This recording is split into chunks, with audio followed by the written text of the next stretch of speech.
Hello दोस्तों, स्वागत है आपका एक यारों के रिएक्शन में। मैं हूं कविता इंडिया से और बहुत सारी रिक्वेस्ट आई। एक वीडियो काफ़ी वायरल हो रहा है जो कि अरुंधति महाराज का है और जाकिर नायक का सवाल जवाब है। बेसिकली यहाँ पे चैलेंज किया गया है कि आप हमें सच क्यों नहीं बता रहे हैं। तो देखते हैं अरुंधति महाराज जी का क्या जवाब होता है इसे लेके, और उसके बाद हम इसके बारे में बात करेंगे। पहले आइए पूरा वीडियो देखते हैं क्योंकि काफ़ी ज़्यादा चर्चित इनके वीडियो आजकल हो रहे हैं। तो let's start this.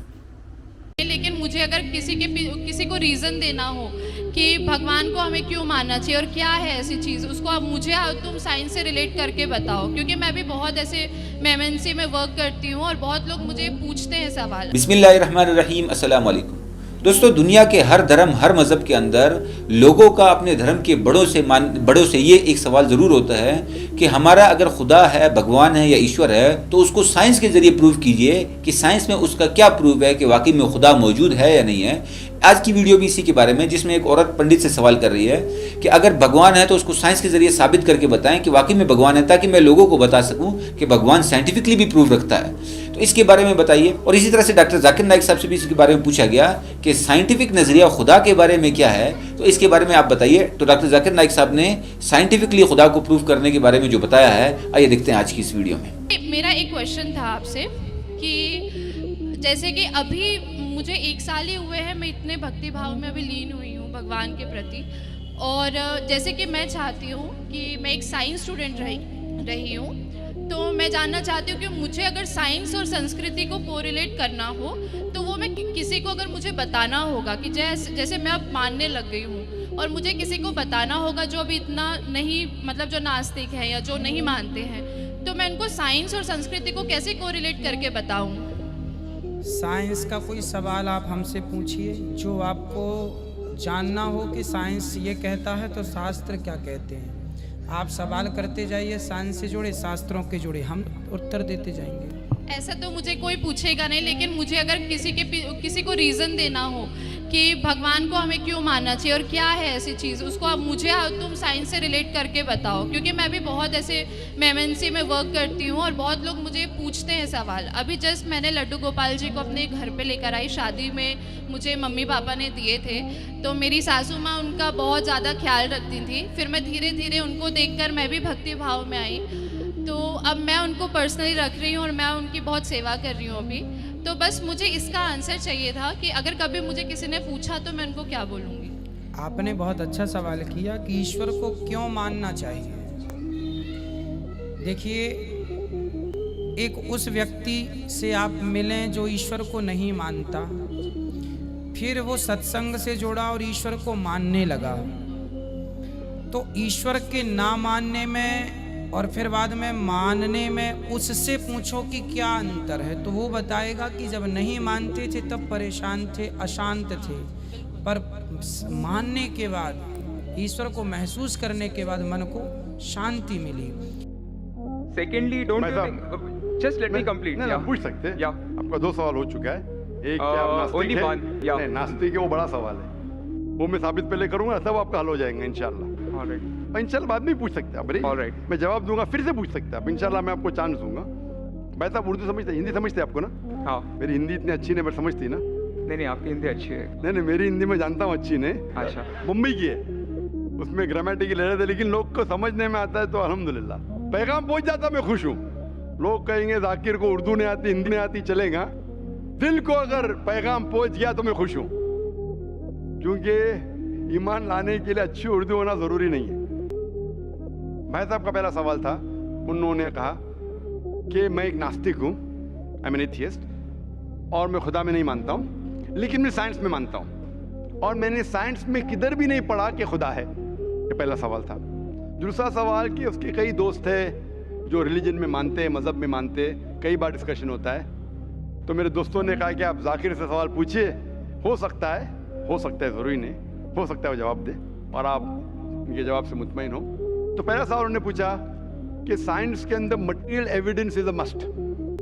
Material evidence is a must मतलब कोई मटेरियल एविडेंस, कोई चीज अगर कहते हैं बुक है तो किताब, मटेरियल एविडेंस होना जरूरी है, वरना ये गलत है। मैं दूसरा सवाल पहले जवाब दूंगा, फिर पहले पे आऊंगा। भाई साहब, material evidence is a must, ये साइंस कहती है। मैं भी साइंस का स्टूडेंट हूँ, आपने ये कहा कि साइंस ने साबित नहीं किया, ये आपने कहा, इस बात को मानता हूँ मैं। लेकिन ये कहना कि साइंस के अंदर material evidence is a must, it is not true, it is not true. अक्सर एविडेंस इज मस्ट, लेकिन अगर ऐसा प्रूफ है जो लॉजिकल है, मंतिक आपके दिमाग लॉजिक के हिसाब से, तो मटेरियल होना जरूरी नहीं है। जैसे हम जानते हैं कि स्कूल में मैंने पढ़ा था कि 3 स्टेट ऑफ मैटर है, सॉलिड, लिक्विड, गैस, बराबर। अभी हम जानते हैं कि 4th स्टेट आ गया, कॉलेज प्लाज्मा, इंटरस्टेलर मैटर। हम कहते थे वैक्यूम, वैक्यूम मटेरियल नहीं, बड़ा वैक्यूम में मानते। तो ये जरूरी है, मटेरियल होना जरूरी है, अक्सर होना चाहिए, बट फर्ज नहीं है। लेकिन मंतिक से, लॉजिक से अगर प्रूफ कर सके ठीक है। मिसाल के तौर पे आपको अमेरिका जाना जरूरी नहीं मानने के लिए अमेरिका वजूद में है। अमेरिका मटेरियल है, ठीक है, जमीन है। आपको अमेरिका जाना जरूरी नहीं है, अमेरिका का फोटो देखना जरूरी नहीं है। अगर कोई लॉजिकली प्रूफ कर चुका है, आप उसके लॉजिकल आर्ग्यूमेंट्स में मानते हैं, तो आप संतुष्ट होंगे, आपको यकीन हो जाएगा कि अमेरिका है। उसी तरीके से वैक्यूम, इसी तरीके से कितने चीजें हैं जो साइंस ने प्रूफ किया है विदाउट मटेरियल एविडेंस। कई चीज जो स्पेस और एस्ट्रोनॉमी में है वो अपने लॉजिक से प्रूफ करते हैं, जैसे so many billion of years, there is no proof, material proof. वो लॉजिक से प्रूफ करते हैं कि स्टार इतना दूर है, light travels at so and so speed, logic, it is not material evidence. आप समझ रहे ना? बट अक्सर आमतौर पे मटेरियल एविडेंस है, लेकिन हमेशा जरूरी नहीं है। मैं आपके पहले सवाल पे आऊंगा, अभी पहले सवाल पे आऊंगा, फिर हो सकता है तीसरे चौथे का जवाब मिल जाए। आपने कहा कि आप नास्तिक है, कहा था नहीं, एथियस्ट है। भाई साहब, मैं आपको कॉन्ग्रेचुलेट करता हूं, मैं आपको मुबारकबाद देता हूं कि आप नास्तिक है। आप सोचते होंगे क्यों मैं मुबारकबाद दे रहा हूं आपको? सोचते होंगे ना कि ये जाकिर से सवाल पूछ रहा हूं, उसकी मेन जड़ को काट रहा हूं मैं और मुबारकबाद दे रहा हूं। सोच रहे ना? सोच रहे नहीं? क्यों मुबारक? मैं आपको बोलता हूं, अक्सर लोग दे डू ब्लाइंड बिलीफ, अंधविश्वास। वो हिंदू है क्योंकि उसके वालिद हिंदू है, वो क्रिश्चियन है, ईसाई है क्योंकि वालिद ईसाई है, और कई मुसलमान है क्योंकि उनके वालिद मुसलमान है। They are doing blind belief, वो अंधविश्वास कर रहे हैं। आप एक अल्हम्दुलिल्लाह इंटेलिजेंट शख्स है, माशाअल्लाह, साइंस पे यकीन करते। आप सोच रहे आपके वालिद शायद मानते होंगे खुदा में, होंगे क्या नहीं? मानते हैं क्या नहीं? आपके वालिदैन मानते क्या नहीं? वो एग्नोस्टिक है। एग्नोस्टिक है। और आपके परदादा? वो भी एग्नोस्टिक थे। और उनके परदादा?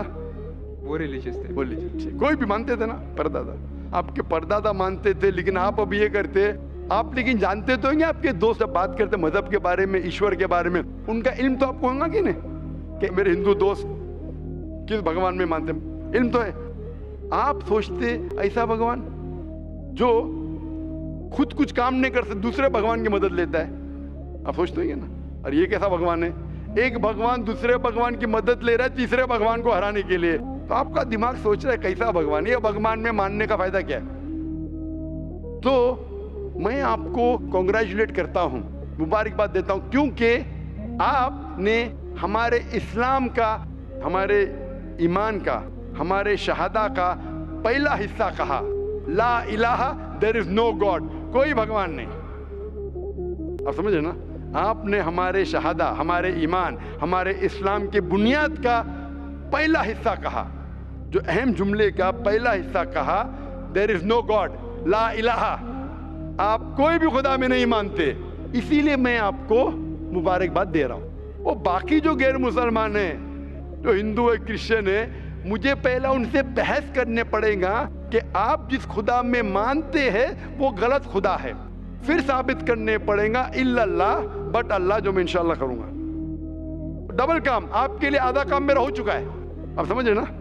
इसीलिए आप के साथ मेरा आधा काम हो चुका है, वो क्रिश्चियन को पहले साबित करने पड़ेगा, अरे भाई साहब ईसा अलैहिस्सलाम खुदा नहीं है, मेरा वक्त जाएगा।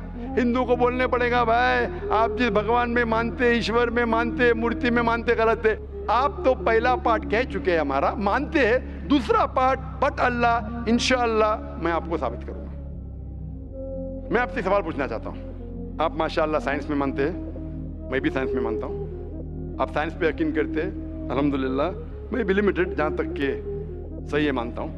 मैं आपसे सवाल पूछना चाहता हूं, कि अगर एक चीज अगर आपके सामने लेके आऊंगा मैं, जो कोई भी इंसान ने कभी भी नहीं देखा, पहली बार कोई इंसान देख रहा है, और मैं आपसे पूछूंगा कि इसका मैकेनिज्म सबसे पहला शख्स कौन बोलेगा?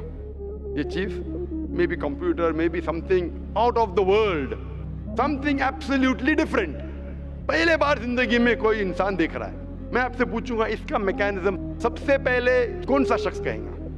आपका क्या जवाब है?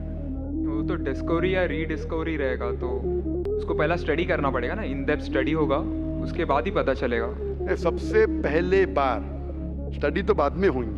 मेरा सवाल ये है कि सबसे पहला शख्स कौन रहेगा उसके बारे में जो कह सकेगा मैकेनिज्म के बारे में? जो डिस्कवरर है, वो जो डिस्कवर करेगा वो चीज को। मिसाल के तौर के ऊपर अगर कोई गाड़ी बनाता है, गाड़ी तो डिस्कवर किसने नहीं किया, वो तो बना रहा है। गाड़ी तो इन्वेंट किया था, इन्वेंट ने बनाया है, वो इन्वेंटर क्या है? एक नई गाड़ी लेके आऊंगा, बोलूंगा लेटेस्ट मॉडल है, कौन जानता है? आप क्या बोलेंगे? गाड़ी को अगर ये गाड़ी अभी है, मैं उसको पूछूंगा मारुति कार 800 कौन जानता है, तो आप क्या उस पर तहकीक करेंगे? नहीं। आप क्या बोलेंगे? कौन जानता है मारुति 800 के बारे में? अब तहकीक करेंगे जवाब देने के लिए। तहकीक करने पे तो एक हफ्ता 1 साल निकल जाएगा। जवाब क्या है? मैं अंदर के बारे में जानना नहीं चाहता हूं, ये पूछना चाहता हूं कि सबसे पहला शख्स कौन होगा जो उसके बारे में जानता है। तो क्या जवाब रहेगा आपका? आप साइंटिस्ट है माशाल्लाह। जिसने बनाया रहेगा उसको पता है। बराबर, जिसने बनाया है। अंग्रेजी में कहेंगे क्रिएटर, मेकर, मैन्युफैक्चरर, इन्वेंटर, जो भी बोलो, लफ्ज का इधर उधर है, बट आप मानते हैं कि सबसे पहली बार वो क्या चीज है बाद में डिस्कस करेंगे। अगर कोई चीज आपके सामने आती है जिसका आपको इल्म नहीं है और आपसे पूछा जाएगा कि सबसे पहला शख्स कौन है जो इस चीज के बारे में जानता है, तो जवाब है उसका creator, manufacturer, inventor, maker, producer. तकरीबन मानी एक है। ये जवाब आपके ध्यान में रखिए। अभी मैं आपसे पूछना चाहता हूं, ये कायनात जो है, ये कायनात यूनिवर्स है, ये वजूद में कैसे आई? On its own. Science study कर रहा है। नहीं, आपने कहा आप साइंस के स्टूडेंट हैं क्या? नहीं। हाँ हूँ। Big bang, actually big bang theory में मानते हैं। Big bang today is an irrefutable proof for the scientist. There may be some people differing, ऐसा डिफरेंस ऑफ ओपिनियन सब में है, सब चीज में डिफरेंस ऑफ ओपिनियन है। But tomorrow if someone can come up with a better theory and he can prove big bang is wrong, someone comes up, वो कल की बात है। आप तो बोले science advance. Age of today we believe in big bang. आज के हिसाब से, कल क्या होगा छोड़ो ना, कल क्या होगा छोड़ो, आज के हिसाब से, आपके इल्म के हिसाब से कायनात कैसे वजूद में आई? Big bang theory. Big bang theory. ये बिग बैंग थियोरी मतलब first there was a primary nebula, there was a big bang, a secondary separation give rise to galaxies, stars, suns etcetera. ये बिग बैंग के बारे में पता कब लगा आपको? कितने साल पहले आपके हिसाब से? कुछ आइडिया है? ईयर तो नहीं पता। नहीं, तकरीबन कितने साल पहले? तकरीबन? No idea. तकरीबन एग्जैक्ट ने पूछा। तकरीबन मुझे या ह्यूमैनिटी को? ह्यूमैनिटी को। आप कौन है?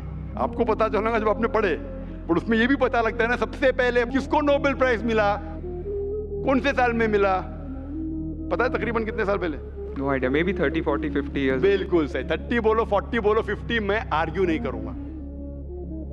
मैं आर्ग्यू नहीं कहूंगा, सही जवाब तकरीबन 40 साल है, लेकिन 30 बोलो मैं आर्ग्यू नहीं करूंगा, 50 बोलो आर्ग्यू नहीं करूंगा, 60 बोलो आर्ग्यू नहीं करूंगा, लेकिन 30, 40, 50, 60 है बराबर।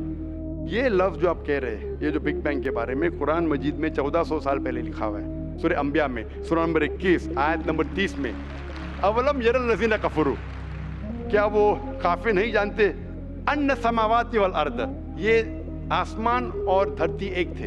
अवलम यरल लज़ीना कफरू अन्ना समावाति वल अर्द कानत रतकन फफ्तकनाहुमा, और एक धमाका हुआ और ये अलहदा हुए।